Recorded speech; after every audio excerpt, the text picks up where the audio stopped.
I'll be honest, this summer is stacked.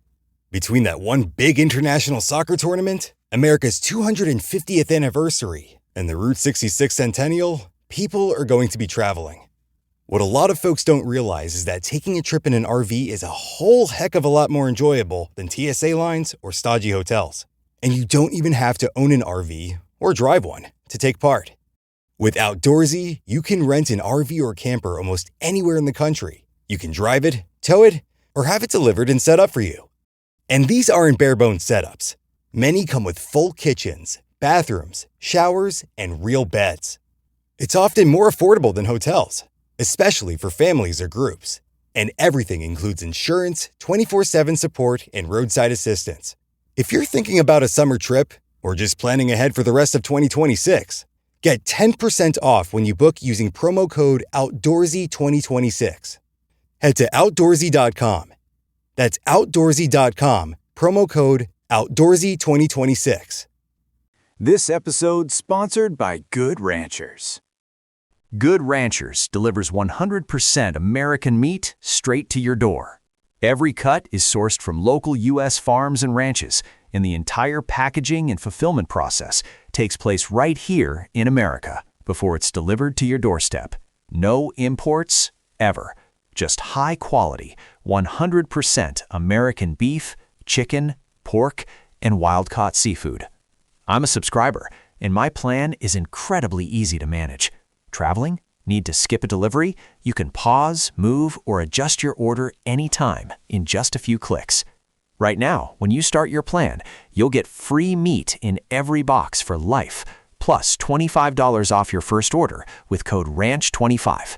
Go to goodranchers.com and use code RANCH25 to start your Good Ranchers plan today.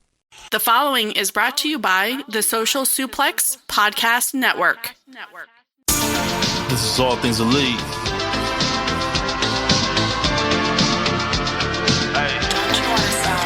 Welcome back to All Things Elite.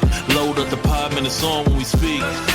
Rich right here, let me warm it up for Austin and Floyd. Couldn't be no one but the boys. When it come to All Things Elite from the fan perspective, swear, man, it ain't no question. Hear from them first. Swear, man, they putting in the work. No, they had to get me for the verse. Social Suplex Network's on. Hours at a time in your headphones. Austin and Floyd on the microphone. Backing out on the rant, getting in the zone.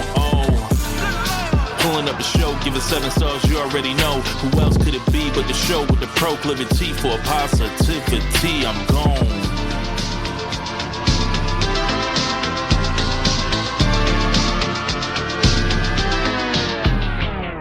Because there's still people that I know from social media, like that's how I know of you, our friend Floyd, which I'm sure everybody at this point probably knows Floyd if you're in the wrestling community. But like, I enjoy that aspect of it. But welcome everyone to the 322nd episode of Social Suplex's podcast about AEW with a proclivity for positivity. Welcome to All Things Elite. My name is Floyd Johnson, and I am the host of this show. Austin doesn't even know I'm recording, so I'm flying solo right now. I'm letting Austin enjoy his life, but it's been a few weeks since we've done a show. So I really wanted to get on to kind of do a catch-up as we head into next week, which is Forbidden Door Week, and we're getting into the last matches of the Owen Hart Cup, Foundation Cup. I just want to get on here and chat and let you know we're still alive. As many of you may know, my wife's been going through some health issues. The last time I did a show, I was 44. I'm 45.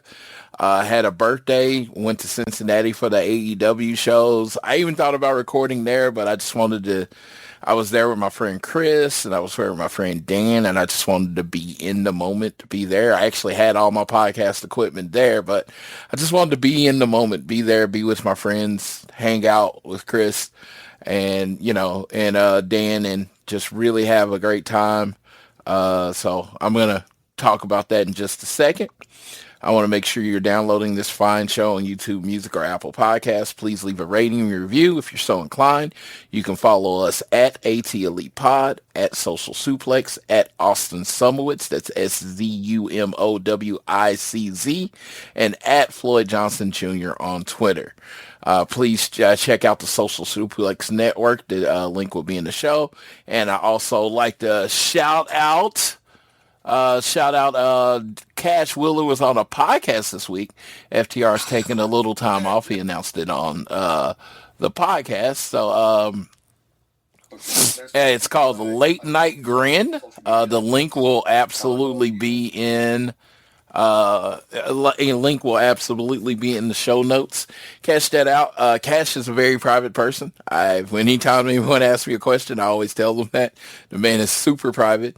So he doesn't talk about himself a lot. So you get a whole hour of him talking about wrestling and the things that he goes through and health issues and all that stuff. I thought it was a very interesting listen because as a fan going through fandom and all that stuff, and people know me sometimes as the FTR guy or whatever, I have found that people have thoughts on who Cash and Dax are as people, just based on online, where they're from, their accents, all that stuff.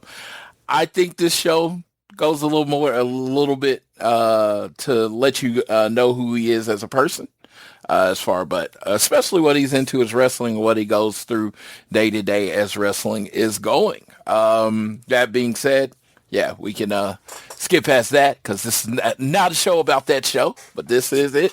So I want to say, if you are here specifically for the wrestling talk, and you know I love to talk about wrestling, you might want to skip ahead about 15 minutes because I'm going to kind of catch everybody up on my life, what I did through the birthday. There'll be some wrestling in that, but as far as breaking down storylines and thoughts and all that stuff, there'll be plenty of time for that on the show.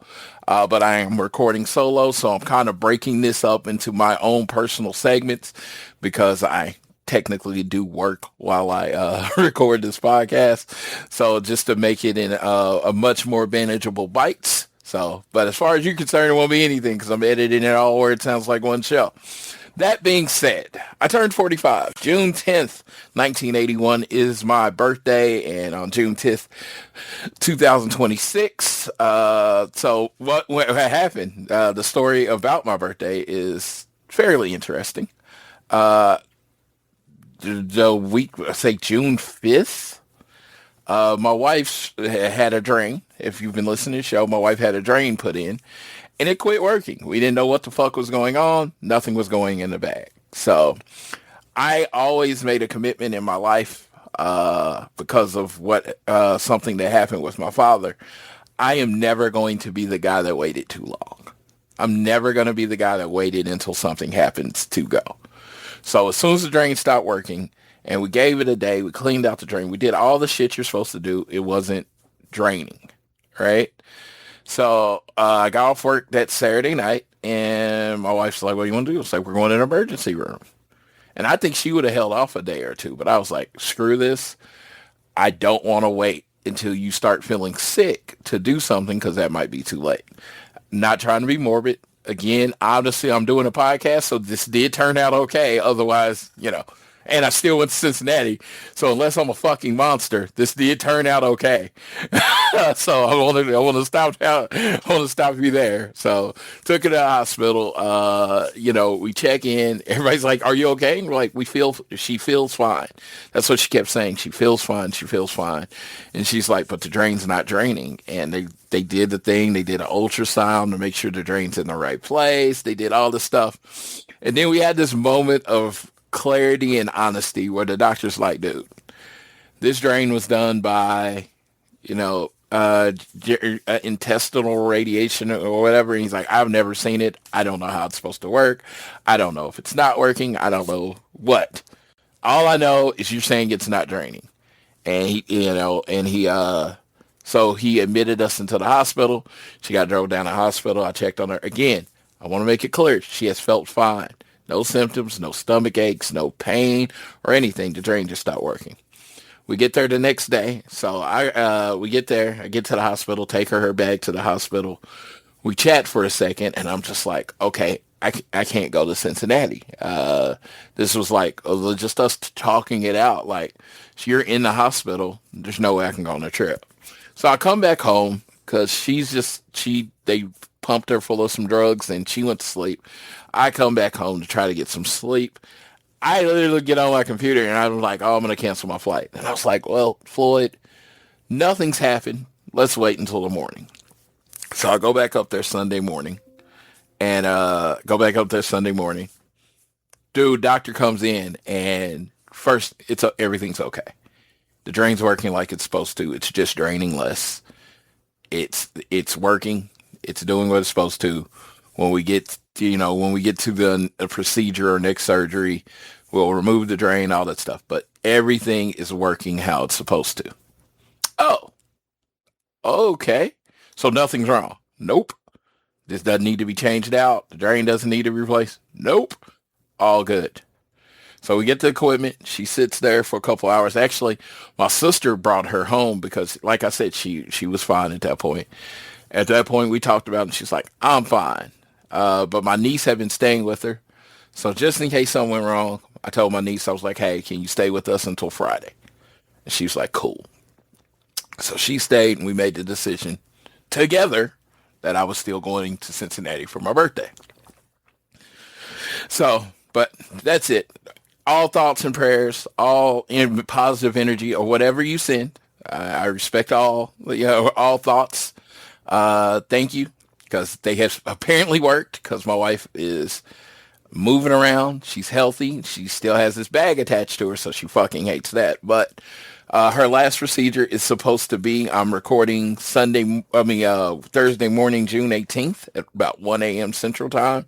Her surgery is in about 9 hours. We're supposed to check in at about 7 o'clock in the morning. So I'm going to go straight from work to checking her in, which I'm looking forward to, because as far as we know, this is supposed to be the last procedure. They put a wire in to guide the surgeon to help him remove any blockages in what's left of the gallbladder, which I guess there's like a piece of the gallbladder still left. All right. So yeah, that's all the medical information you need. Hopefully within 24 hours, my wife will be okay. I will provide an update next week on the show when we're doing the Forbidden Door preview. All right. So that being said, looks like everything's okay with her. We got her home. That's good. All right. So now, fast forward a little bit. Unfortunately, this year, Dynamite was in Cincinnati on my birthday and the day after. And I was very happy for that. My boy Dan lives in Cincinnati. Very excited to see him. And then my boy Chris lives in Indianapolis. And Chris is one of my favorite people to travel with. And when I say he's one of my favorite people to travel with, this is no knock towards anyone. Dude, like, I feel like we have a mind meld as far as friends and how we travel, how we do things. We're both fairly laid back dudes. And it's just kind of like, oh, you want to go eat steak? You want to do this? It's like, not a lot has to be planned when we hang out. And it's just like, it's the biggest relief ever, because I'm not really a planner. I'm like, I have my outline of things I want to do, but I kind of want to just kind of play it by ear, because for me, it allows more flexibility to fun. So sometimes, and me being I'm not old, but I am older. I don't necessarily need to be on the go all the time when I'm on a trip. I mean, I want to do my wrestling stuff. I usually have a couple vacation things. But if I just want to sit in a room and chill with my friend, I can do that. And honestly, the second day we were there, that's kind of what I did. So I get in Tuesday. Grindle picks me up, takes me to my hotel. What did we do that first day? Oh, first thing I did was got chili. Cincinnati, a good old Cincinnati chili. That was went to Skyline, got a 5-way and a coney. I was surprised how much I liked it. I had never had Cincinnati chili. If you've ever listened to the show, I shit on Cincinnati chili. It says it's terrible, but it's only because at the time I did not like Mox. And at the time, I never liked the Cincinnati Bengals. Ever. I will never like them. All right. Went back. We went to Skyline. Went to see if I could check in. He's like, hey, we got a room for you. So I checked in, which is great. Checked in. Got a nap. Grindle came and picked me up. We went and had hibachi. with his daughter Brittany and her husband Ted, and it was great. They are amazingly nice people. They're recently married. Seem like they're made for each other. Seem very happy in their relationships. So I'm happy for them. So that was cool. Went back to my room. I had to work. So yes, when people often ask, and I know people that listen to the show know this, the reason I'm able to travel is because I can work from anywhere. So I literally went and worked an 11-hour shift on the night of the 9th to the 10th. Got me a tiny bit of nap in. Tiny bit of nap in the morning. Packed up my stuff, put it all in the car. Because I was, the rest of the time I was going to be staying with Chris.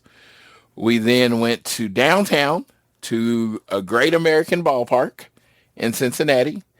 And you thinking, oh, you worked all night and you went to Great American Ballpark. You didn't sleep a lot. Yeah, I slept 3 hours, 3.5 hours, I think.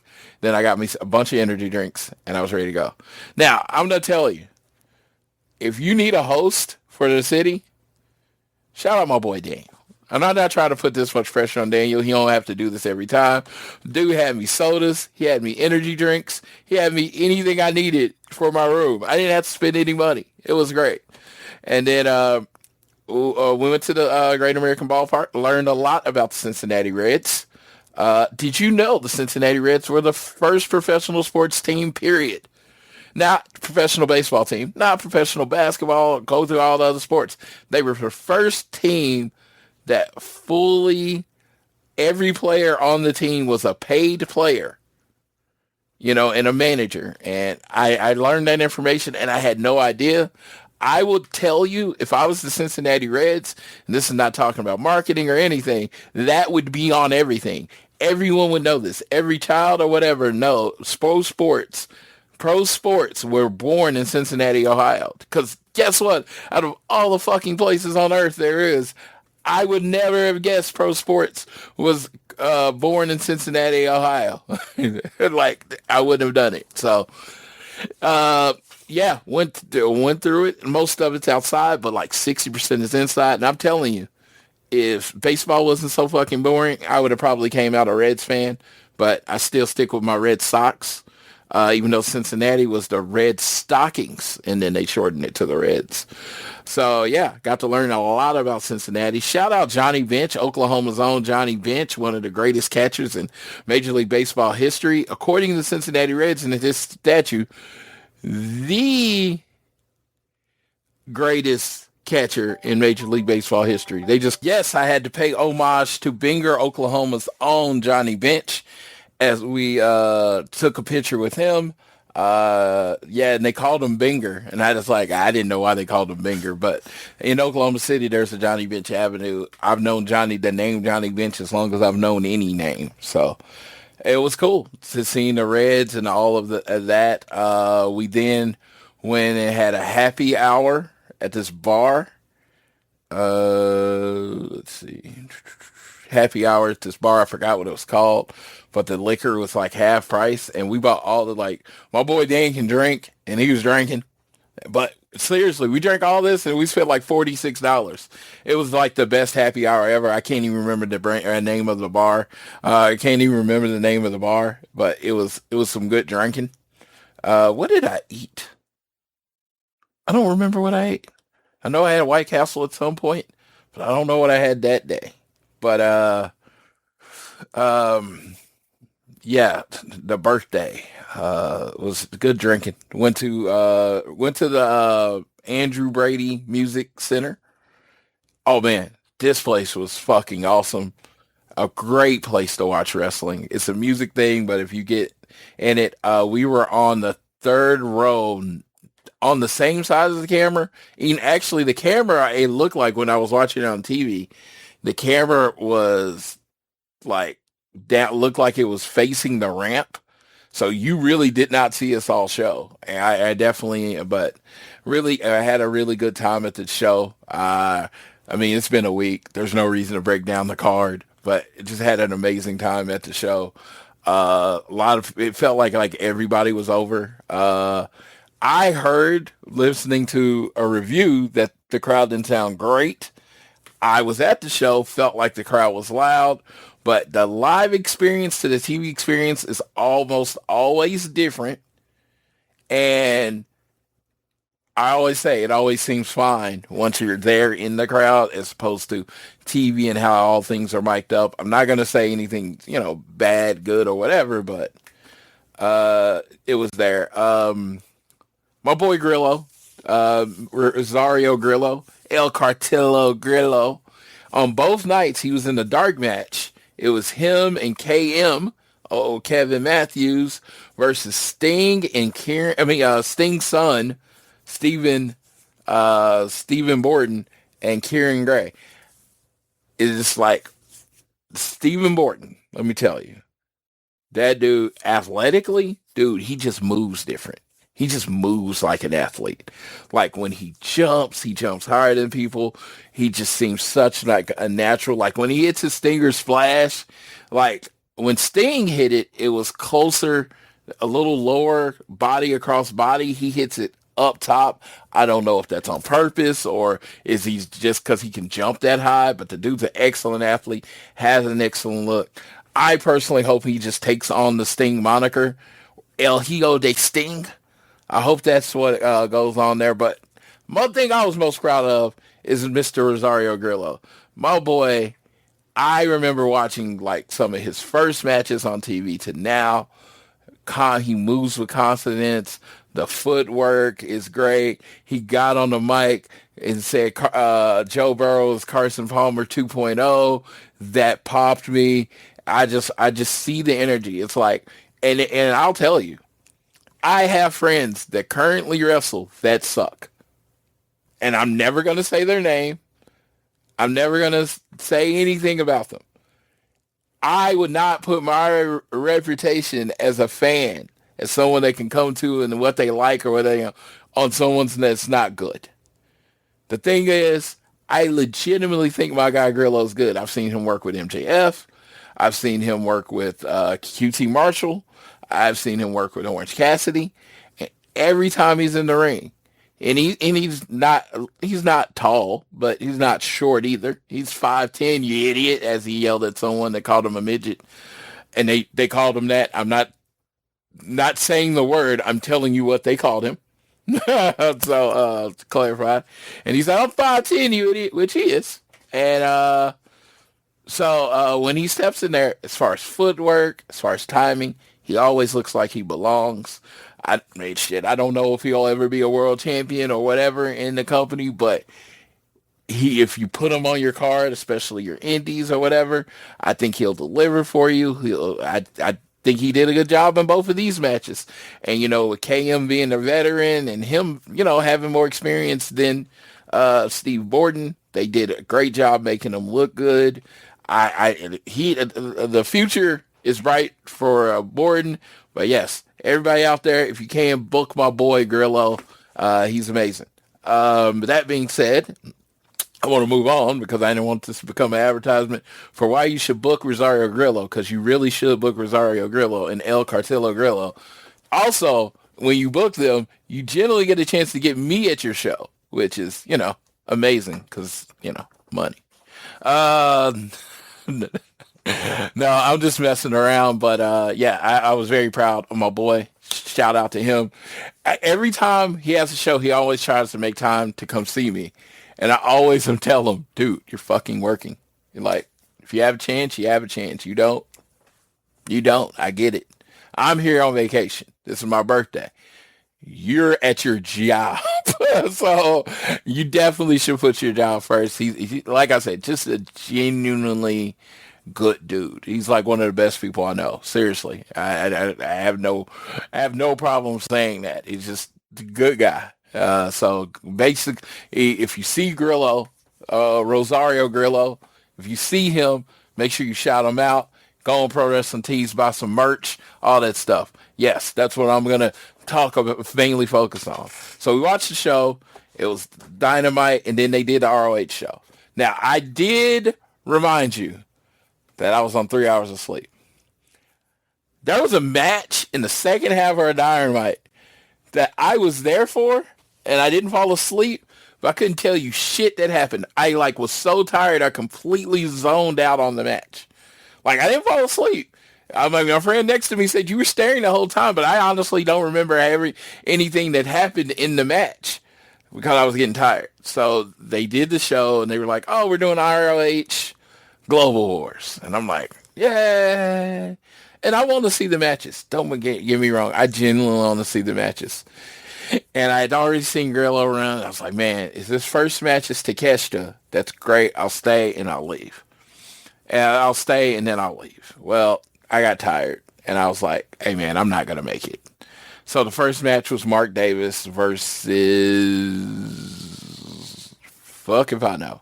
It was a Mark Davis match. And Mark Davis...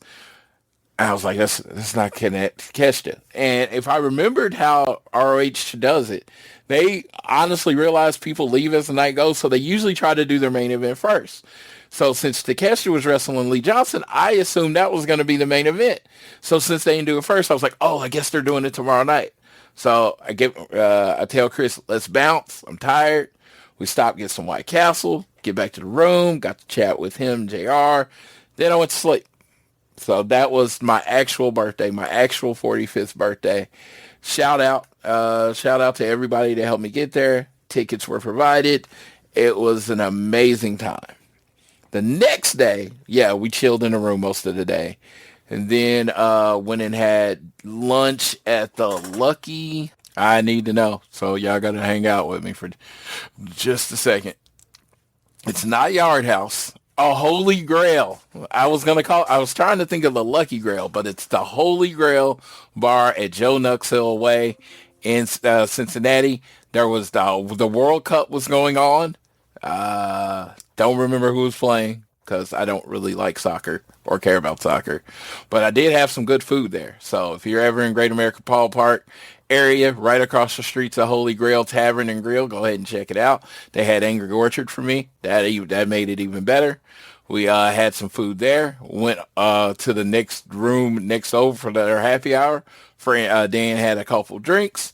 We then walked over to the show, enjoyed Collision, and we actually stayed for all of the Global Wars. Let me tell you. So we walk in. The doors open at 6:30. So we were there about 6, and we stayed 30 minutes. It was 6:30.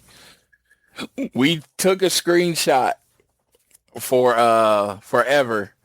The show ended at 12:19 a.m. Eastern time. That's what time we walked out the door. The street fight was amazing. Shout out to STB. They looked amazing. Shout out to the Death Riders. All good. That being said, we stayed till 12:19. Watched all the Global Wars. Oh my God. That's an endurance test. And Tony Khan, if you happen to listen to the shows, these words, please. So you're doing a Collision taping on a work night in Cincinnati, Ohio on the Eastern Standard Time. So the show is taped. Got a question. Why can't you start an hour earlier? Right? Think about this. Think about it. We get in at 5:30. Right? 5:30. Show starts at 6:30. Right? You get the show. We get out at 11:19.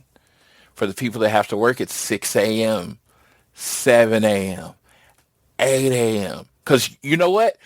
You know what happens when you get out at the end of the show, 11 or 12:19? You don't magically just pop home. You literally have to drive home. And, this is downtown Cincinnati. Most people don't live in downtown Cincinnati. They have to drive to their areas. So at minimum, they're getting home, if they don't have to drop a friend off or anything, they're getting home at 1:19 a.m. Like, I'm just calling it an hour later, right? They get home at 1:19 a.m. Then they have to try to get to sleep or maybe get something to eat or whatever. So you're literally taking their whole night. Like I said, I know this doesn't apply to anybody. Some people do take the next day off. But I'm just going to tell you, TK, I'm telling you how to make this more fan friendly. That's it. I'm speaking as a fan, not as a wrestler at all. A fan is saying fans would enjoy your experience if, like, on those nights right there, that you try to take in the times that would work for them. If you're on the East Coast and your show starts, in essence, for the East Coast an hour later, when you have these times where it's taping, how about starting an hour earlier, letting everybody get out there? By the end of the night, the crew wanted to go home. The people in the music thing wanted to go home. No one wanted to be there. Everybody was just waiting. We just stayed so we could say we stayed. Any other time, I probably would have left. So, no, I just kind of want to throw that out there. Like, my whole thing as a fan that does this fan podcast, is about the fan experience. If I'm talking to you and I'm saying what you can do better, it's all about what I communicate. And believe me, if anyone knows, I talk to a lot of people and I ask and I basically take like surveys or stuff. People in line that are barely new, people that are whatever, just to see where they are. And to a person, and again, very small sample size, everybody's like, man, I would be okay with this starting an hour earlier. This would help me out a lot if it was starting off an hour earlier. Because as I was at the Global Wars part, in each match, a person goes, and a person goes, and a person goes, and a person goes. And I feel worse and worse and worse for the people in the ring because, yeah, I think there was, maybe 150 people were there for the last match to stay for everything. It was crazy. Again, the fan experience is what's most important. That is what's going to keep people coming. That is what's going to tell people to come, call their friends. That is what is going to tell their friends to come with them. That's what it is. Like, all the other stuff, but word of mouth. Like, when you have a great experience, it's amazing. So when I talk about that Thursday night, and let's just say I was bringing someone on the fence, and they're there for that 5th hour, ready to stab me, I really can't be like, oh, here's the explanation. Well, we're making sure you get your money's worth. And my money's worth was there gotten an hour and a half ago. So just think about that, Tony. When you're booking on work days where people have to work the next day. And I know you're a concert and concerts last longer and all that stuff. But you have the potential to be the most fan friendly. That's what I will tell everybody. When I went to AEW, when I started watching AEW, it really wasn't like, I hate WWE, so I'm going to watch AEW, because often I watch both. Yeah, I had a really good time at Collision. I do want to shout out again Chris Raines and Daniel Grindle for being there for me and taking care of me through the trip. Shout out to my wife for letting me go. And shout out to my niece for staying with my wife, so I actually feel comfortable going. So I want to shout out everybody for my birthday. 45 is going to be grand. So yeah, went back home the next day. So let's talk about some wrestling. Let's really talk about some wrestling. Thought about the fan experience, but we're going to just kind of catch up. There is going to be no real format for this. We're going to kind of catch up on the major storylines in AEW right now. I'm going to give thoughts on where stuff is going. Men's Owen Hart Cup final. Shockingly, it's Will Ospreay versus Swerve Strickland. We knew that 3 minutes after the tournament was announced. And yeah, it was really predictable. Super amazing matches. I happened to be there for Swerve and Brody King. I was very happy for that. Will and Mark Davis, they cooked. When I was talking about this tournament from the very beginning, I never thought the matches wouldn't be good. I never thought the wrestling wouldn't be good. But when you're doing a weekly episodic show, when I always compare wrestling to TV or a soap opera, you have to kind of keep me guessing. I want you to get to the same result, right? I want to get to the same result, Ospreay versus Swerve, but I feel like there are people that you could have put in there that would put a doubt on it.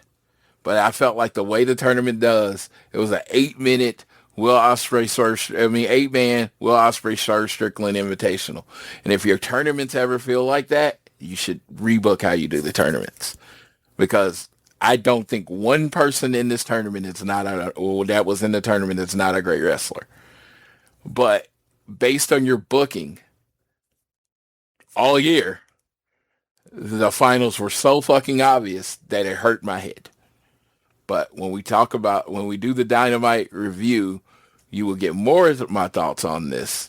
But Dave, Swerve being a menace and being flat out evil, Will Ospreay being this ultimate kind of good guy that has had to rely on the Death Riders to get where he is. I love all of that. I do think a twist may be coming, but we'll talk about that soon. Women's Owen Hart Cup and the injuries. It was like, if you got picked for this tournament, it was, there was a good chance that, you might get hurt. That being said, the Owen Hart results right now, before the show tonight, we had Mercedes versus Hazuki. That was going to be on Dynamite in Sugarland. And then on the other side, we had an upset. Maya World pinned Sky Blue to upset her. Shout out to Maya World showing up to work. Her brother tragically passed away, I think a few weeks ago. Then in this case, Sari wasn't able to. She was hurt, and she wasn't able to finish the match. So they had Maya World replace her against Sky Blue. Maya World won. Then it was it's going to be Maya World versus Athena. And Athena cut a fucking amazing promo talking about how she had never been past the second round of this tournament, and her goal was to get to the finals. So shout out to that. I thought these were good matches. Think about it. I thought most of the matches in the Owen Hart Cup were really good, and it's less predictable than the men's side. I do think we're going to end up with Athena versus Mercedes, but who would ever complain about that match? I've just I can't help but wonder how the tournament ends up if everybody's healthy. Because Mercedes was an injury replacement for Willow. Maya World was an injury replacement for Sari. So I wonder how it would have played out if everybody had stayed healthy. I mean, there's no reason to really think about it, but just wonder how it would have played out if everybody stayed healthy. It's been a decent tournament. It could be better. Britt Baker could have made it better. I know a lot of people don't agree with that. That's fine. I love her and I want her back. She's never coming back, but I love her and I want her back. I'm like, I can say those two things. I understand the truth, but I still want what I want. All right. New Japan Dominion happened this past weekend. So I bought a ticket to San Jose. I had a plane ticket actively to San Jose. The reason I bought that plane ticket to San Jose, or had it back, I ain't really bad at it. I traded it in. The reason I had it was because of Dominion. I was waiting on the results of Dominion. The Knockout Brothers were wrestling against Great Okan and Hanari. And I was like, Knockout Brothers win the match. The lights come off up on the video package. It's the bald one. It's the guy with hair, and it's the black bald guy, a.k.a. FTR with Stokely, challenging the Knockout Brothers for their New Japan Tag Team Champions at Forbidden Door. That's how I had it playing in my head. I want to make sure that didn't happen. That's how I played in my head. So I watched the show with that purpose. Like, the main event's the main event. Everything else is everything. But I just want to see that they had a tag match. And not only did what I say not happen, the Knockout Brothers are no longer your New Japan World Tag Team Champions after an amazing run. Great O'Khan and Hanari pinned them. So I'm still waiting. I'm like, well, maybe the lights go out. And now this time's FTR. Nothing happens. Literally nothing happens after that match. So looking at the other results of the show, and like this is like, if you want a detailed breakdown of everything Dominion, which is, I love it because it's always my birthday pay-per-view. It's always within 5 days of my birthday. Make sure you checking in to Keeping the Strong Sign with the young boy Josh Smith and the godfather of Social Suplex, Jeremy Donovan. They are holding it down, and they are going to give you the best detailed analysis on every result in New Japan. But here, I'm only talking about how stuff affected AEW. That affected me. So now I'm officially not going to Forbidden Door. I'll be watching it at home. I'll be in the Discord chatting during the show. So make sure you're on the Social Suplex Discord where I chat during the show. But I will be watching Forbidden Door. This will be the first AEW pay-per-view this year that I'm watching from home. First world problems, but me and my friend JR was discussing, and we were like, hey, Floyd, you got to start telling yourself no. So this will be my first no. And unfortunately, it's a show he's going to, so I'm going to have to get him to review the show from the in arena point of view. But not going. So what else happened on the show? Yo became the new junior champion. They announced the first members of the G1 tournament, which includes Konosuke Takeshita from AEW and Mr. Gabe Kidd from AEW. They had the global championship match. Andrade lost the title to Shota Umino, who was then attacked by Gabe Kidd, and Gabe Kidd basically said, fuck everybody. He's AEW forever. And then we got a new world champion and Yota Tsuji pinning Callum Newman, which Yota Tsuji then said, basically the respect thing that he might be skipping Forbidden Door. So the reason I discussed that, so first of all, Gabe Kidd attacking Shota Umino, maybe that leads to Shota Umino defending a match at Forbidden Door, because but out of this show, all we've known from New Japan's participation is ZSJ and Kenny Omega. I'm hoping we get some more people added. But what I saw early this week was, I think it was on Monday, a lot of people complaining, talking about New Japan and AEW, and Tsuji shitting on New Japan, and then each other shitting on this. Again, I like rivalries. I like sports. Unfortunately, we're never going to get an AEW versus WWE show. That's not how wrestling exists in this day and age, right? But you can get an AEW versus New Japan show. You can get an AEW versus CMLL show. You can get an AEW Women versus Stardom show. You can do any of these shows because those are the promotional partners. So when Yota Tsuji comes out there and shits on AEW, I am not defensive. I am like, yes, because I'm watching a TV show and I'm watching a soap opera. And the more interesting stories and matches you can give me, I am going to take. The problem is when you get online, instead of playfully playing along, my team's better than your team, AEW is better than New Japan, you get these people with these deep-seated personal issues talking about these people hate each other. They literally call themselves promotional partners. Now, I'm not saying wrestlers might not have problems with wrestlers, but the companies call themselves promotional partners. This is a New Japan, CMLL, Stardom branded show that's going to make companies money.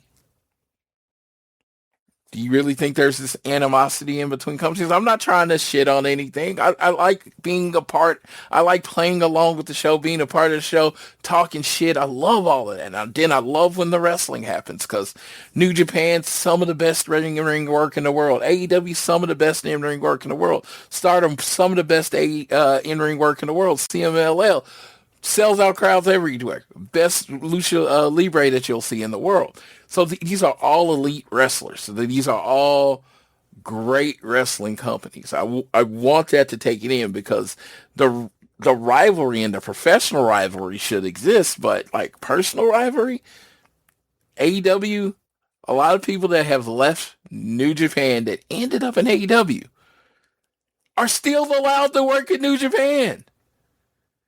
Do you think that would happen if it was somewhere else? They're still allowed to go over there. Now, if they ever work it out or the timing or everything, that's neither here or there. But Kenny Omega still calls him AEW, New Japan is home away from home. Will Ospreay has a great affinity for it. Andrade works at the company. FTR, if you watch Cash's interview, he says his dream is to work World Tag League. This animosity is a show. And I like it. I like the show. I want them to go eat each other. I want Yota Tsuji as the head of New Japan to think New Japan is the best wrestling in the world and talk about it like New Japan is best wrestling in the world. I want Jeremy and Josh, who do Keeping It Strong style, to talk about New Japan like it's the best wrestling in the world. And on All Things Elite, and hopefully on the AEW Match Guide, and hopefully on Imp's AEW Adventure. Shout out to Imp, happy birthday this week too. I hope they're going to talk about AEW like it's the best in the world, because the company you support, you should think it's great. And then they wrestle each other, and they have these competitions. Like I said, I personally, and this may never happen, I think Forbidden Door should really live outside of the weekly AEW programming. I really do. I think every match at Forbidden Door should be AEW versus CMLL, CMLL versus New Japan, AEW versus Stardom. I think it should all be that and live outside and just do banger-ass dream matches. Nothing on the line, so anyone could win. You keep kind of a tally, almost like the Olympics, and guess what? At the end, somebody wins. But that's my vision of Forbidden Door. You as a fan might not have that vision. Obviously, it's not Tony Khan's vision, or it's a vision he can't execute because maybe different shows running or whatever. But that's been my idea. Forbidden Door should be a fantasy night. No belts on the line, no nothing on the line. You get fucking Yota Tsuji versus John Moxley. I'm just throwing out names. ZSJ versus Kenny Omega. FTR versus the Knockout Brothers. Young Bucks versus Hanari and Great O'Khan. Nothing on the line. Just go out there and just throw out a banger match. You want to have a 6-on-6 match. You want to have faction warfare, whatever you want to do. A fucking Mystico going out there to kill somebody. Stardom and the Starlight Kid and all those people. Like, I don't know each company's name by name, so I'm just throwing out names out there. And you really do a Forbidden Door show where it's just like, this is a show, anybody can win, nothing's on the line. The only thing that's on the line is bragging rights. And I do think it would sell well. I think there is a good percentage of the fan bases that would travel for this all-star show. And it should be treated like an all-star game. You can come out with your belt to the ring, but none of that shit's on the line. Again, this is my vision for Forbidden Door. But let's talk about what we have in Forbidden Door. We, like right now, all we have that's to the two Forbidden Door matches is Thekla versus Starlight Kid from Stardom. That's Forbidden Door match. It's for the AEW World title, I believe. Then you have Kenny Omega versus ZSJ. And without saying it, it looks like the winner gets a title shot at whatever the company's respective champion is. They never said that, but it just feels like it. Because it was like, Kenny Omega's like feathering the cap, and he's like, maybe I can go after MJF. It just seems like a title shot's on the line. Maybe it's not officially, but it feels like unofficially that's what's going on there. But this is the whole thing. I want more. I want more Forbidden Door matches. And now we got 10 days. So we may get way more matches, but we'll see. Because there were some matches announced tonight, and it's just looking like another AEW pay-per-view. Which for me, AEW does the best pay-per-views in the world, and it's not even close. But for this show, I do want more inside-outside type matches. It'd be like any other All-Star game. I just want it to just be an All-Star game. And I do think that would be a drawing thing to say, hey, your every match is going to be one company versus another company. You're not going to get any pure AEW matches. I think that would be a legitimate draw for a significant part of this country looking to watch a wrestling show. But hey, maybe I'm wrong. I don't book wrestling for a living. My dollars are not counted on whether it's successful or not. But I do think there's a place for this in this world. That as I move on, there was 5 title changes on Dominion. Dominion, I think, is the second most important show in the New Japan to Wrestle Kingdom. And there was, like I said, 5 title changes. The world title changed. I think all the men's singles titles changed except the television title. In the first match on the card, Konosuke Takeshita pinned Sonata. But we got a new world champion in Yota Tsuji, new global champion in Shota Umino. Again, both homegrown guys. That's awesome. Never open champion, Aaron. Dude, I know his name is Aaron. I always forget his last name. But whatever. He's number 3. Then Yo won the junior title, and then new tag team champions. So there was 5 new champions. It was 5 new champions in New Japan on Dominion this week. So that should tell you how important of a show Dominion is for them, from Osaka Joe Hall. Aaron Wolf, Aaron Wolf. Good Lord. I don't know why I was freezing so hard on that.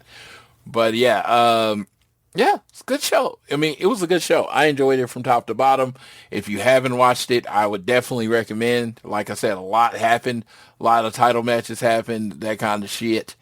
Not a lot of AEW presence on the show, other than Gabe Kidd coming out and doing that, but not a lot of AEW presence on the show, which, again, it's their show. They should be doing it. All right. Let's see. Let's talk about anything else major coming up. Danhausen. And you're like, it's an AEW podcast. Why you talk about Danhausen?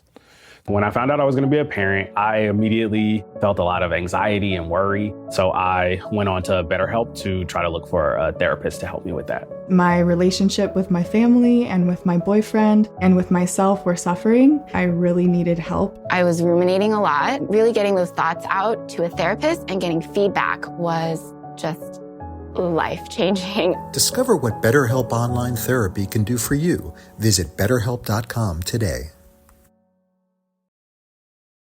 This episode sponsored by Good Ranchers. Good Ranchers delivers 100% American meat straight to your door. Every cut is sourced from local U.S. farms and ranches, and the entire packaging and fulfillment process takes place right here in America before it's delivered to your doorstep. No imports, ever. Just high-quality, 100% American beef, chicken, pork, and wild-caught seafood. I'm a subscriber, and my plan is incredibly easy to manage. Traveling? Need to skip a delivery? You can pause, move, or adjust your order anytime in just a few clicks. Right now, when you start your plan, you'll get free meat in every box for life, plus $25 off your first order with code RANCH25. Go to goodranchers.com and use code RANCH25 to start your Good Ranchers plan today. There's a lot of things about Danhausen. Danhausen is everything, if you've ever heard the show, everything I thought he'd be in WWE. And I'm so happy for that man. I really am. I have no disparaging remarks to say about him. But there's a big thing that Tony Khan fumbled Danhausen. I will say this, to use a sports analogy, to use sports talk or whatever. Actually, I'll use TV talk. Let's just say you have a serious show like Law and Order SVU. I like using that one because it's been on for 30 years. And most people have at least seen one episode of Law & Order SVU. You got Olivia and you got Finn. Just think if they took just a funny character and you're talking about this serious line of shit and he just jumps in through everything. It's not the show for that. You'd be like, no, this doesn't fit in the Law & Order SVU world. That's how I feel about Danhausen in AEW. I like Danhausen. I wanted Danhausen used more, but I also like R-Truth. I like Crash Holly. I love the Iconics in WWE. I love, because of how WWE presents their product, you need the comedic relief coming in on certain segments and keeping the show light, keeping the show funny. That is the product WWE wants to present. And that's fine. Danhausen was built for this. He was created.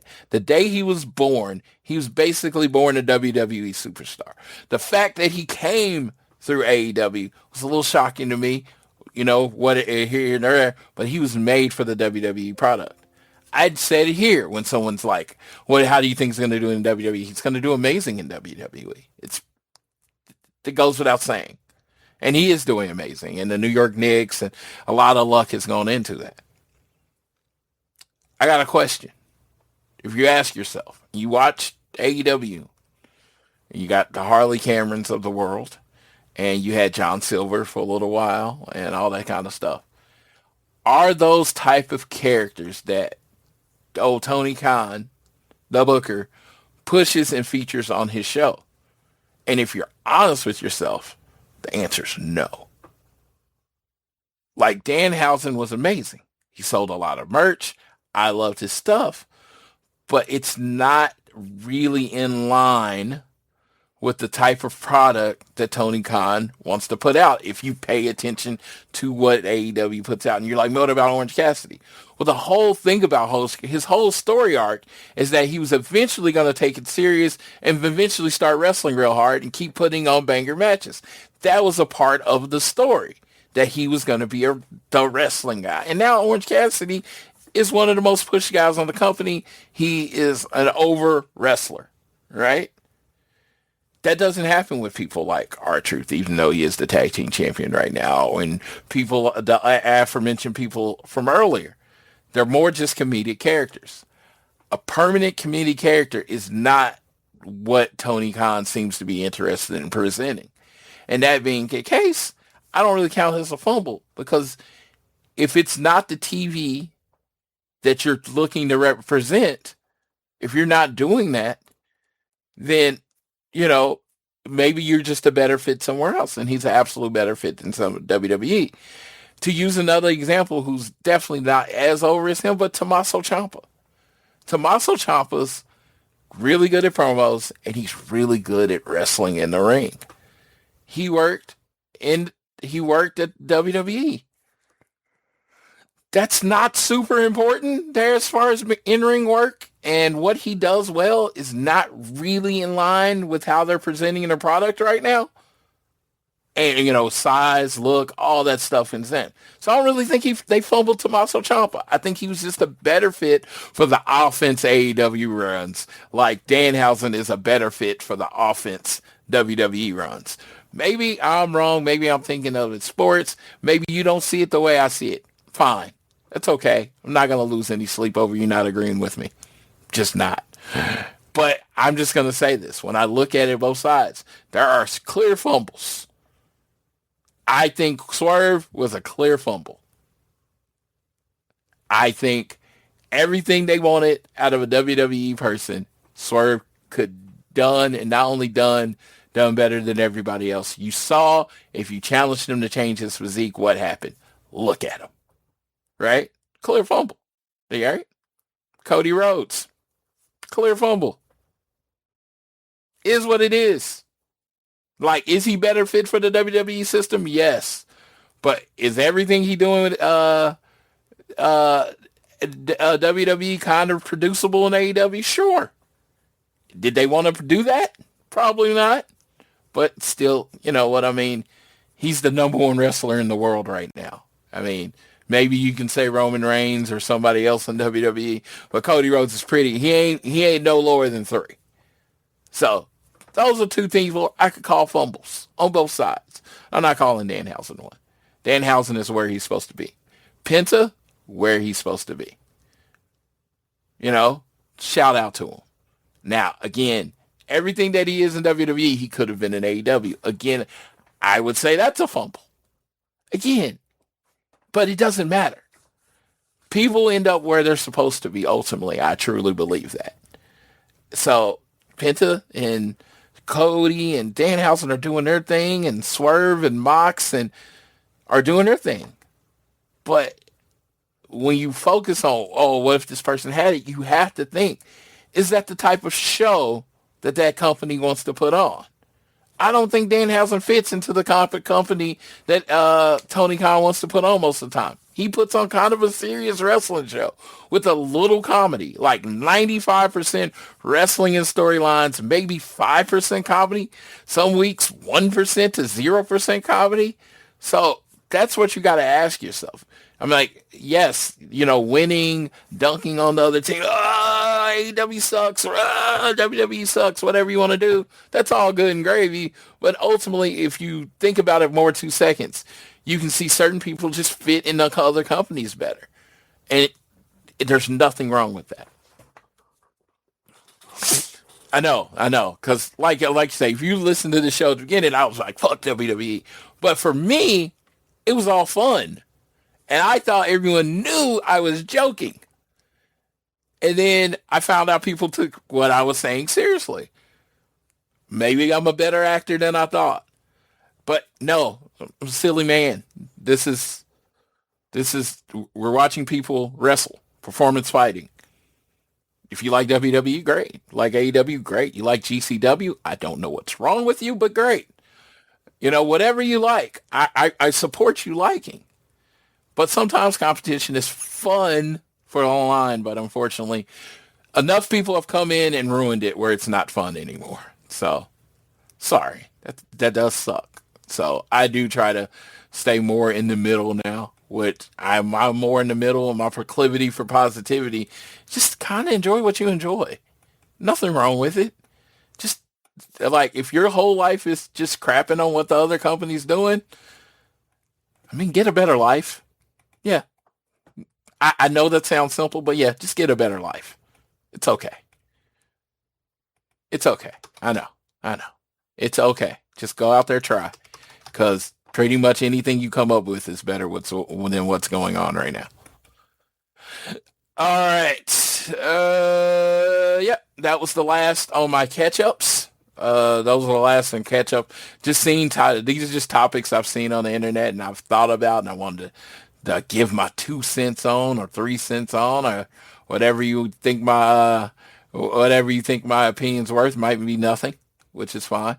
But yes, that was it. In just a second, I'll come back with my review of Dynamite from Sugarland, Texas. AEW Dynamite was live June 17th, live from Sugarland, Texas.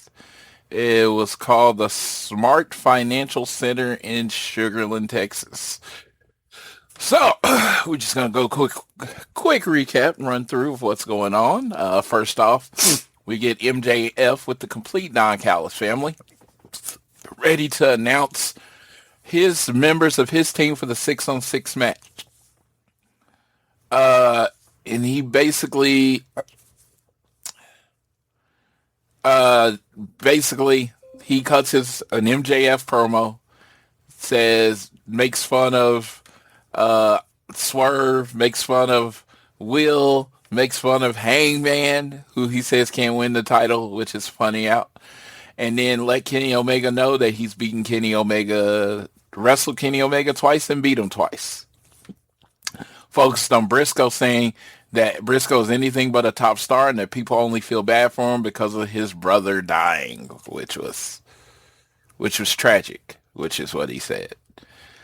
Don Callis then revealed the rest of Team MJF. It'll be the Jet, Kyle Fletcher, Jake Doyle, Kazuchika Okada, and Andrade El Idolo. Andrade was not happy with this idea because Kevin Knight already got the guaranteed title shot if he joined the team. But Andrade, who's been looking for a title shot, keeps getting a pass. And he asked, Andrade asked MJF, how you know? When he if he would actually join him on the team, MJF told Callis to handle things as Don tried to talk some sense to Andrade. Apparently, the Premier Athletes asked for a match. Tony Nese was standing in the ring. Out comes Kenneth Omega. Quick work of him with the one-wing angel, and that was over. Then ZSJ, Zack Sabre Jr. music hit, and TMDK, the Mighty Don't Kneel. Marched down to the ring. Still the Mighty Don't Kneel, the greatest team name ever in wrestling history.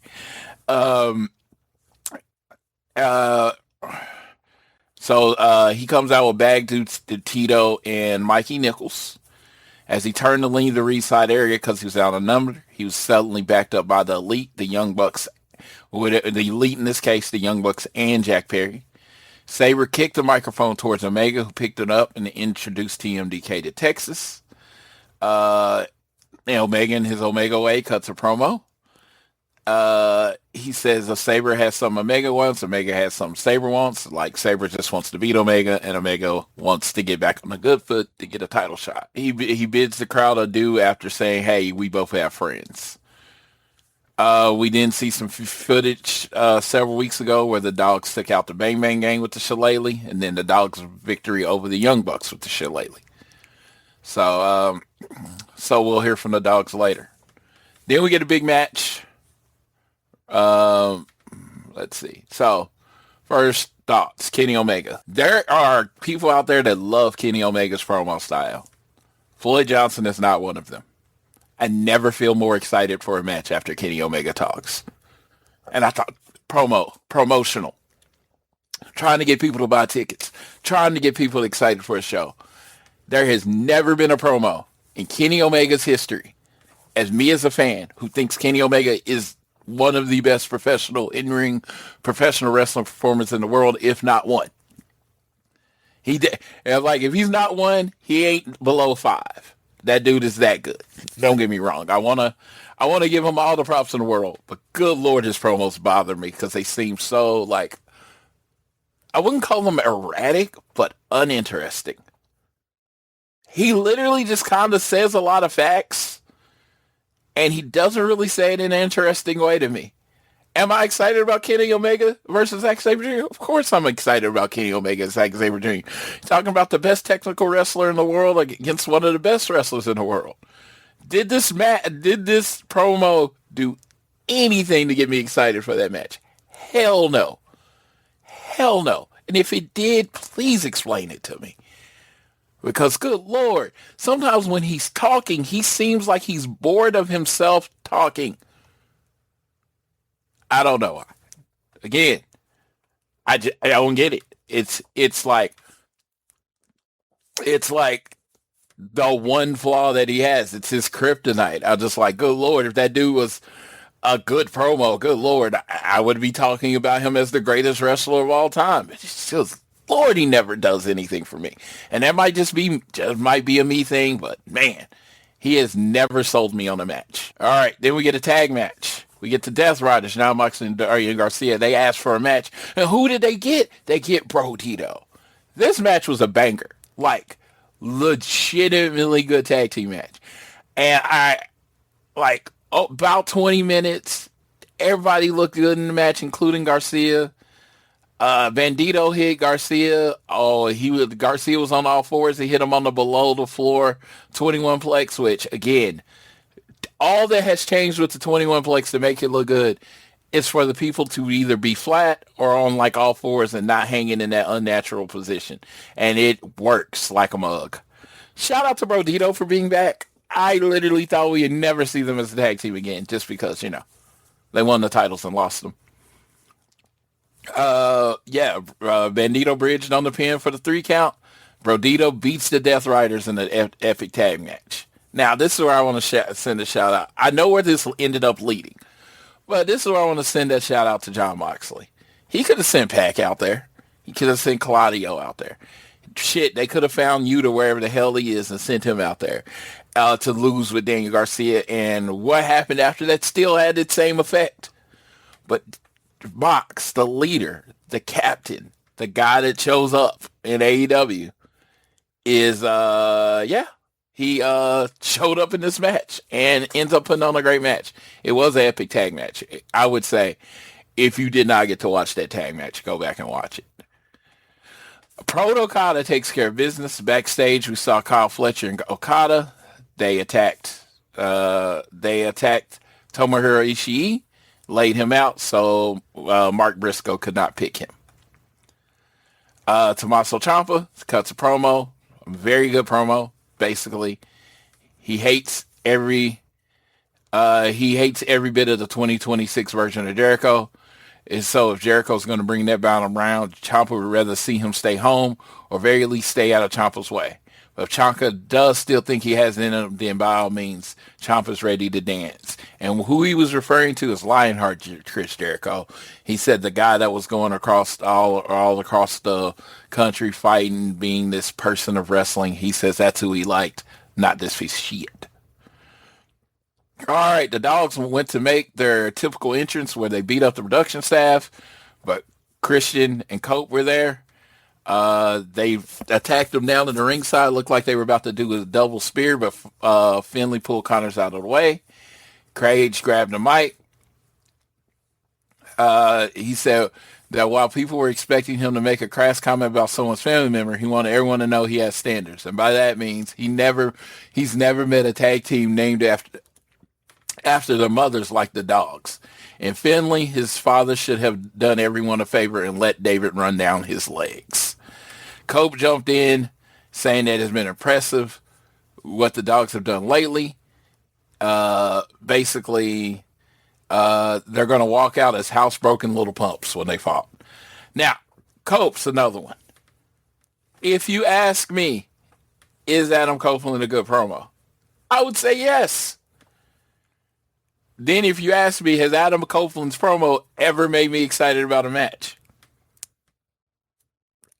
I would say more than Kenny Omega, but not that much. It's just, he does the grit thing, and he's like super serious and all that kind of stuff. And it's just like, it's fine. But honestly, I liked Cage making fun of them more than I like, the gritty Adam Copeland, which I know that's what he's going for right now. He's grit. That's his thing. So I don't know. I think he could have been a little more fun in getting his revenge. And I think that would have made me personally more excited for the match. Then we get Tekla. We see the accolades of Starlight Kid from Stardom. Before we heard from Starlight Kid's opponent at AEW, we emphasize that on this side of the door, she runs things. On this side of the forbidden door, she runs things. Like, I was playing this game. I'm going to put the game over. From Andy Nimity on Twitter. What's the game called? Because it's basically a booking game. It's a booking game that he created, a little fun app. 5starbooker.com. So check out, it's the number 5starbooker.com, and you get a random event, and then you click a randomizer, and then you pick wrestlers on there, and you basically book the strongest matches you can. And there's a point system that you can do, and then there's a non-point system you can do. This is not an advertisement for the 5-Star Booker thing, but it's like the most fun game ever. Like, I enjoy the 5-Star Booker game so much. So go ahead and check that out. So I was looking at it, the reason I bring this up, and Randomizer gave me Stardom in 2014. And it said Starlight Kid. And I was like, isn't Starlight Kid 5 or something like that? And that was not to insult her, but I thought she was already young. And I'm like, well, 10 years ago, man, she'd been a fetus. She was 14 years old. And she was one of the people on there. So she at 24 years old, she's a 10-year veteran, which is fucking nuts when you think about it. Like, I had little to no idea what I wanted to actually be when I was 14 years old. And she was already wrestling. And, you know, she's been wrestling for 10 years. Kind of nuts. So shout out to Starlight Kid. I'm excited to see her at the show. I don't watch much Stardom. Back when, you know, I was listening to Dr. Joshi, Mr. James Boyd of One Nation Radio, I always considered it. I always considered it because he loved it so much. But it was just like, even then, I was like, I had a lot of wrestling on my docket. And I was just like, to me, I could not fit in more. So I would catch Stardom matches when I could, like a big match or something like that, but I could never commit to just watching Stardom. So I do not know their roster as good as or as well as I should know their roster. But Starlight Kid is a name that I've heard since the first time I heard James talk on One Nation Radio. It's one of those people on there. So I am looking forward to actually seeing her wrestle probably again. I've probably seen her in a match before, but this is one-on-one with Tekla. I'm looking forward to it. And the thing is, Tekla worked in Stardom for a long time. So it's almost like this is going to be a guaranteed banger because they're so familiar with each other. Brodito love being back together. The King reminded the world that even though they've been on their singles quest, they're still one of the best tag teams in the world. So Bandito said he noticed the gold on John Moxley's shoulder and got him thinking about Forbidden Door. Just then, Daniel Garcia, Mox Marina came in. Mox told Bandito if he wants to fight without the King and without the Death Riders at ringside, call his shot. So we got Mox versus Bandito going into this one. Another amazing match. We got Mercedes Moné versus Hazuki. They had this like reversal section in the middle where Hazuki had her in a crossface and it kept reversing. Like, this match was legitimately great. Sugarland, Texas, do better. This is one of those shows I was kind of wanting to go to and I couldn't. And once I heard the crowd, I was like, God, I wish I was there. No, not that I make that much of a difference. I know that's what that sounded like, but that's not what I'm saying. But just to be there to give some noise. You're just one person making noise. Like this match, I'm watching it, and it's like, shit, I think they were watching a play or something because they were doing their best not to make noise. And this match ended up being a legit banger. And, Mercedes Moné catches her into the statement maker. Hazuki taps. Mercedes Moné is going to the finals of the Owen Hart Women's Cup for the second straight year. Maya says she's no Cinderella story. That she's going to beat Athena. So that's good. I'm looking forward to that. Swerve and Will Ospreay go face to face. Now, this is the segment I'm most excited about. Swerve, basically, they don't like it. Will Ospreay says his life basically went to shit at All In when they take out the Young Bucks, and he asked them to come out with Hangman. He didn't, so Ospreay came by himself, got his neck broken, and then he saw Swerve show up later. And then, of course, and Swerve show up later, and he was very confused about what happened there. And Will Ospreay and his wife got married this past weekend. Instead of being on a honeymoon, he's at the show. He said his missus told him to focus on becoming the AEW World Champion in Wembley. And yeah, for that, as a reward, he made sweet love to her really, really well, according to that. This was great. This is what I'm talking about. This segment made me excited for this match. And what I mean is I always want to see Will Ospreay versus Swerve. They're going to put on a 4-star, 5-star, whatever. They're going to put on a classic match every time they wrestle. Swerve being the villain, Will Ospreay being the good guy. Swerve being the overtop villain, Will Ospreay being the good guy. And they cut these promos.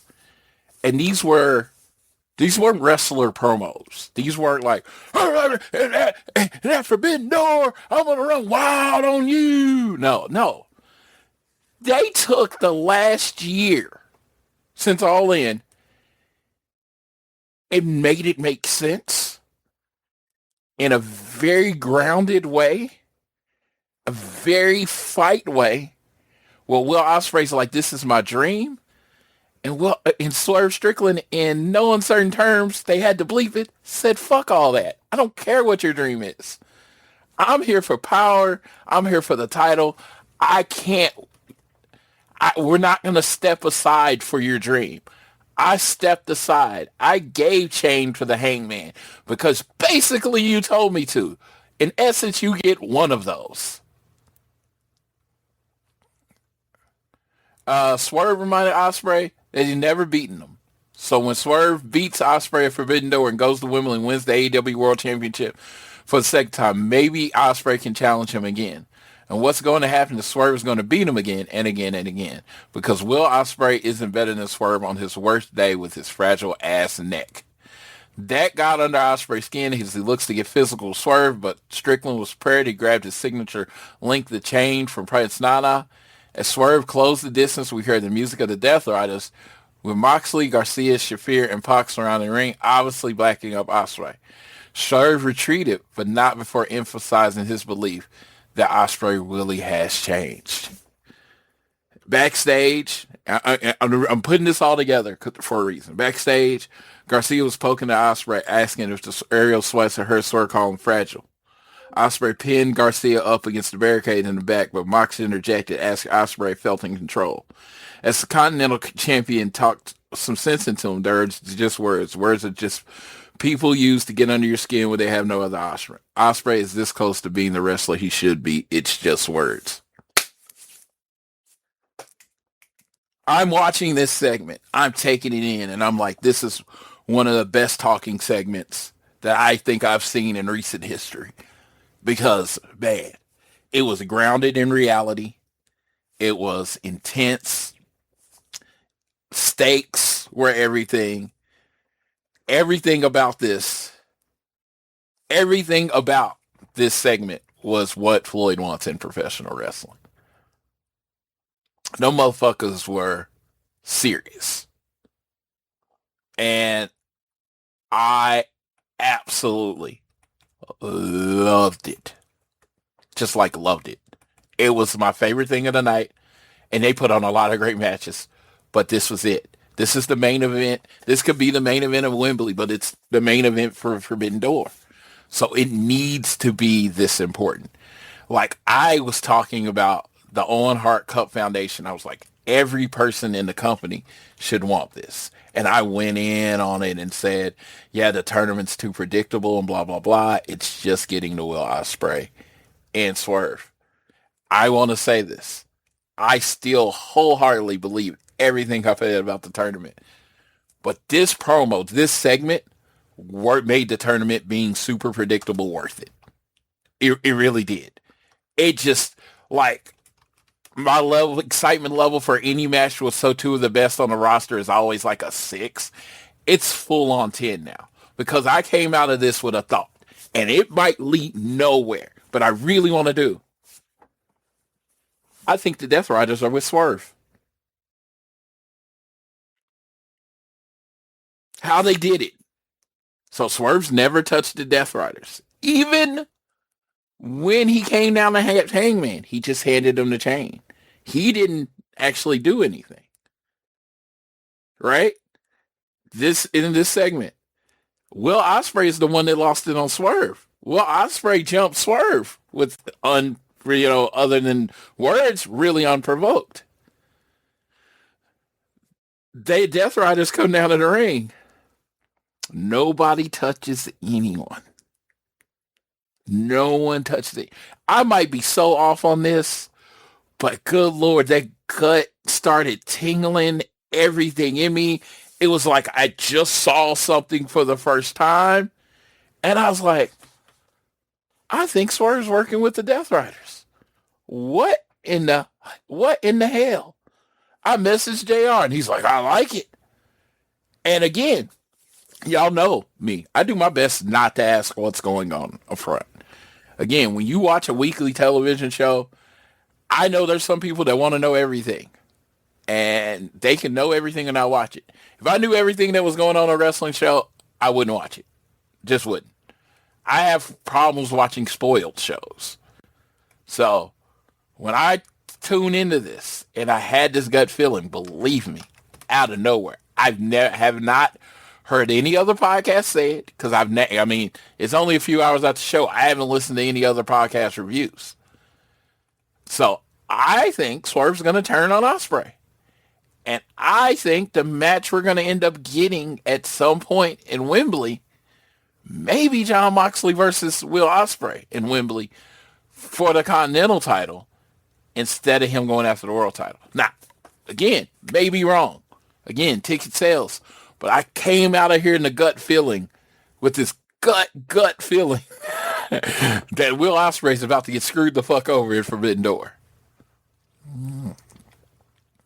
All right, 12-man tag match, 6-on-6, banger. Now, 6-on-6 match, women's match, tag match. Those were the basic matches of the show.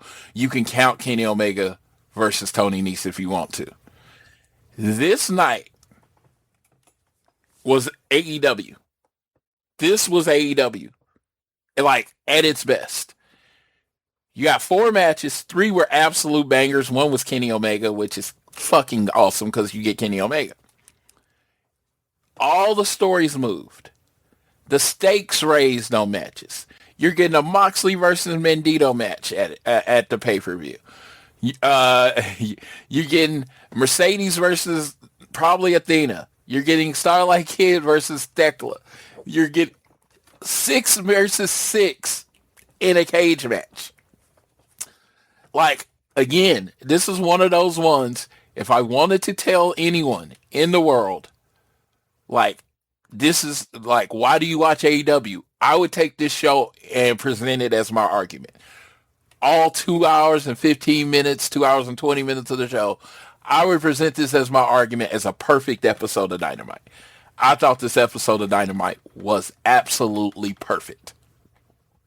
Now, your taste may vary, but we got 3 amazing matches. We got an all-time in-ring segment, to me, again. Everything I'm saying is my opinion. These are not facts. These are my opinions, which you can then take as fact because I'm generally right. But, yes, so this 6-on-6 match ended with pick up Briscoe for more punishment. MJF locked Strong in the Salt of the Earth submission, and Strong had to tap, giving the team the win. Then Don Callis' family and MJF attacked everybody after the match, and then MJF hit him with the Dynamite down the ring. MJF gloated as Dynamite came to a close. So, a couple things about this match. I floated the idea to Rich, and I'm going to tag Tony Khan. Maybe he likes this idea. I think the 6-on-6 cage match should be a captain's match. And that serves 2 purposes. That'd be a nod to CMLL, because the captain's match is a thing, and it would raise the stakes on the match. The only 2 people that can be pinned to lose the match are MJF and Briscoe. Or, I believe it's like all 5 members of the other team has to. But most importantly, I would just focus on the idea that the only way to lose this match is for Briscoe or MJF to take the fall. I think that adds stakes to the match. It adds more drama with Andrade. Is he going to save MJF if he's about to get pinned? Is he going to protect MJF? Is the conglomeration going to protect Briscoe? I think all of that just makes that match add more stakes. So if anyone's listening that has direct access to Tony Khan, make this next week announce that the 6 versus 6 cage match is a captain's match. And the only way for either team to lose is for their captain, MJF or Briscoe, to lose. So I think that would be a great idea. Maybe I'm wrong. Maybe I'm right. I just think that would add some stakes to that match. But yes, that was AEW Dynamite from Sugarland. Collision was recorded after the show.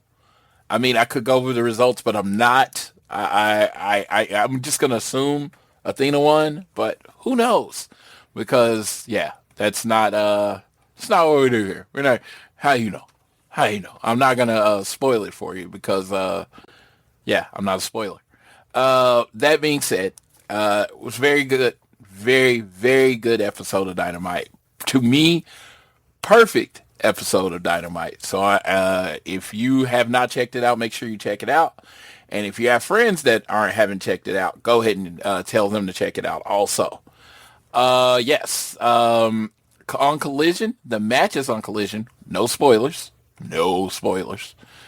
Match on Collision will be the Young Bucks and Jack Perry wrestling the Lethal Twist. Maya World wrestling Athena in the semifinals on Heart a match. Zack Sabre Jr. versus Adam Priest. Tommaso Ciampa and Chris Jericho face to face in the ring. The Hurt Syndicate versus Fly Death. Mystico versus Dante Martin. Pac versus Jay Alexander. And Chris Statlander wrestled Mina Thurkau in the Survival of the Fittest qualifying match. There was a match announced for Forbidden Door. I will spoil that.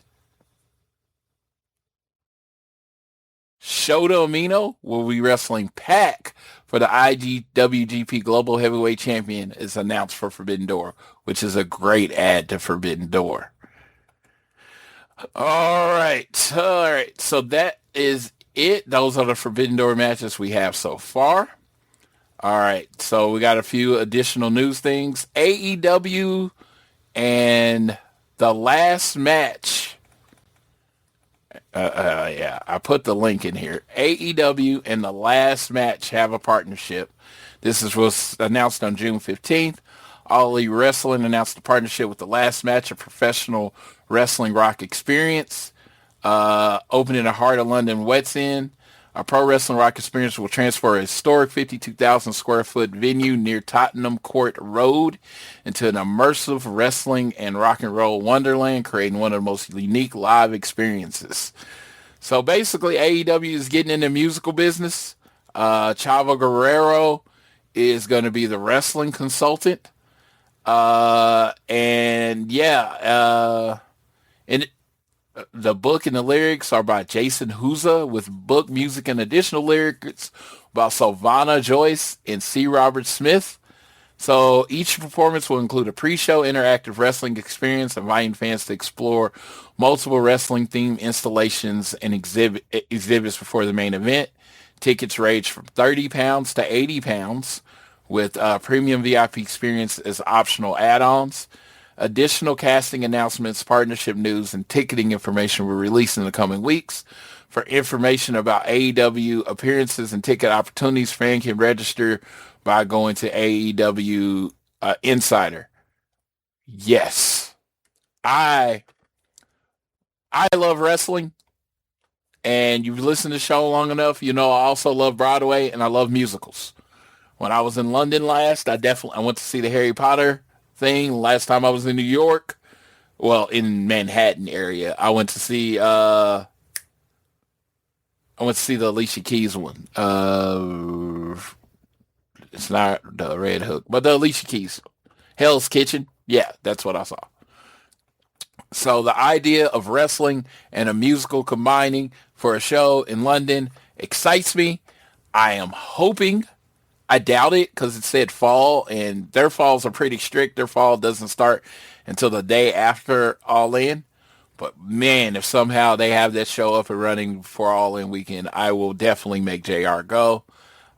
Big musical guy, so I'm looking forward to it. I'm hoping someone like, I don't know if she's musical, but like somebody like Harley Cameron, who is multi-talented, can be in the show, or and we definitely get more AEW people. Chris Jericho can sing, so maybe him. I'm just throwing shit out there. I don't know exactly the story of the show. I don't tend to look up those before I go see musicals. I like to experience it, as the writer and everything. wants you to see it. So I am really looking forward to that. If you live in the London area, make sure I hit up my boy James Pugh and I say, hey, we should go. And he's like, definitely, absolutely. And I was like, yes. So I might be making a double trip to London this year to definitely check that out. Grand Slam Mexico is announced in Mexico City August 5th. My AEW is loading up on companies, and AEW is no longer on New Japan World, of course, because of my AEW. But my AEW promotions, I know 1FW is on there, and I like 1FW because my boy Grillo, Rosario Grillo, is on there. Let's see, we got Warrior Wrestling. Warrior Wrestling signed up from Chicago, signed up for the streaming platform. Creator Pro, Wrestle Pro have all joined the platform. Fantastic Mania will begin at 10:30 p.m. Eastern on Friday, airing live from Arena, Mexico, will be on my AEW. So if you don't have my AEW, it looks like this might end up being the answer to the WWE network that we always wanted, where it has a whole bunch of different promotions to watch shows on. And also remember, if you live outside the United States, you get the pay-per-views, you get the ROH shows, you get all of that stuff included in the price. So make sure you check out my AEW. I just thought it was so cool that they're adding all these shows on there, but definitely check out 1FW and root for El Cartilo Grillo with my boy Rosario Grillo. All right. I think that's the news and notes. A lot has happened, so if I miss anything, I don't mind the reminder. I don't mind if you hit me up at Floyd Johnson Jr. or at AT Elite Pod on Twitter and say, hey, Floyd, you missed this.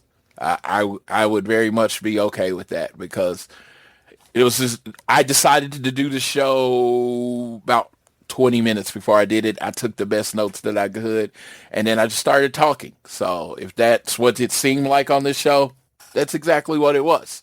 Just being transparent like I am with the audience. And I thank you all for listening. I thank you for all your thoughts, prayers, whatever you sent for Crystal. Hopefully this, I really needed this episode of talking to distract me as we get to her appointment in the morning, because I am always nervous. I'm always nervous when the most important person in my life is going through a surgery. I like, if that makes me feel especially vulnerable, yes, I am. So this episode that I did, I needed almost more than anyone needed to hear it. I just needed something to distract me for a little bit while I was going through the night, because I'm nervous as fuck. I definitely put on a positive face, positive energy for the wife. But yeah, feeling it. So hopefully this is the last one.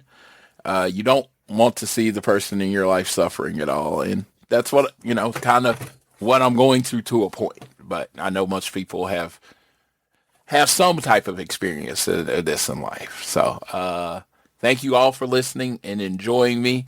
If you heard the first bumper of the show and you're like, oh, that's Cash, that was Cash Wheeler shouting me out on a day I kind of needed something like good as we were getting closer to this thing. And it was just like, I'm sitting in Jersey Mike's and I get a message from Jackie, and the message said, the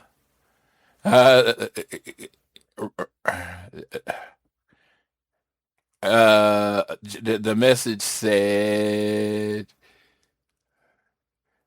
I was like watching Cash's interview, and he mentions you by name as one of the positive reasons he enjoys what little bit he enjoys being on social media.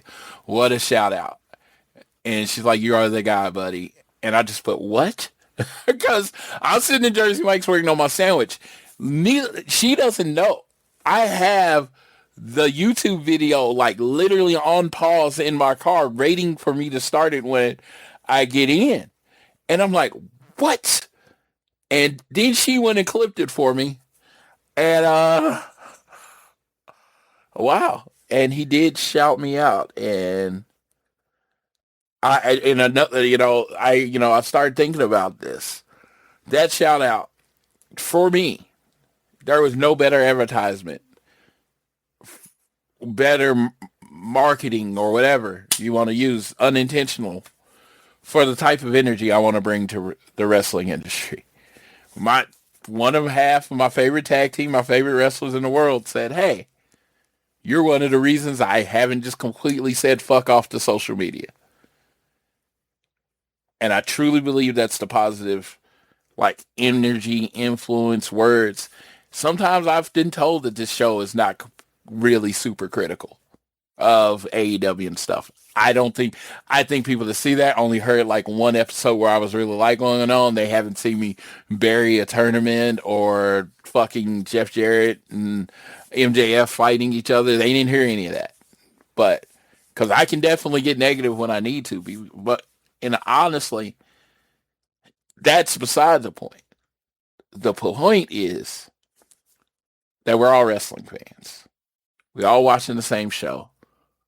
I assume if you're watching the show, you want to enjoy it. With me and this show in Austin, from the beginning, from the term proclivity of positivity, the goal has always been, I'm going to focus on what I love. I'm going to focus on what I like. I'm going to build up what I love instead of focusing on what I hate. You're not going to get any loud JD rants from me. You're not going to get me burying something. If you listen to this show enough, you pretty much know what I like and what I don't like. You pretty much know what I'm going to like have a problem with and what I'm not going to have a problem with. My whole idea is to try to frame it outside of exactly just being everything I want and try to understand how I can make it better for the fans that are not me. So when he did that, I was like, that's me. That's not just who I am. That's how I want to be presented. Floyd's a good dude. Floyd's a positive person. Floyd's someone you want to be around with. And I'm not speaking in a third person because I'm not the Jet, but that's the energy I want out there. And if that's the energy you get from me, then you're getting the right energy. Now, that energy can sometimes be pushy. That energy can sometimes be annoying. That pushing can be a little overbearing at times and a little loud. I apologize for that, but I don't apologize for being me. Because, fortunately, the reason I'm allowed to be positive in this is because, unlike a lot of people, especially the trolls out there, I actually like myself. And if you find yourself being negative online and really going at people and trying to tell them everything is wrong with them, you should probably work on liking yourself. Because when you like yourself, you don't want the world to feel bad. You want the world to feel good. You want everyone to like themselves as much as you like yourself. But the thing about liking yourself is changing things you don't like or accepting things about yourself. I had to accept that sometimes people thought I was loud. Sometimes people thought I was pushy. Sometimes people thought I was a little overbearing. I had to accept that about me. Because guess what? Yes, there are people that feel that way. But the majority of the people like the energy I bring. You know how I know that? Because when I say, hey, you want to go to a show? Or they talk about going to shows, they say, Floyd, do you want to go? I get invites. Now, if that shit was silent, I'd be like, oh, well, shit, no one likes me. You know? But I know this is the total package. This is what I get. And I love Austin. And Austin, one of the best people I know. I couldn't do a show with Austin if I didn't like him. Couldn't do a show with Austin if I didn't think he was a genuinely good person. Just couldn't. Because I do this for fun. And I'm not trying to be with people I don't like for fun. So that being said, I will leave you. I will thank you all for tuning in. And I will leave you how I always leave you. Whether it's home, work, or school, always do the best to be elite.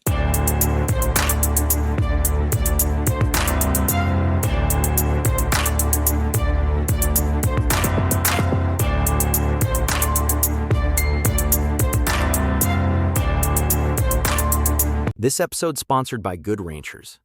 Most people don't realize this, but over 85% of the grass-fed beef sold in the U.S. is actually imported from overseas. It's a system that often pushes out American farmers and ranchers.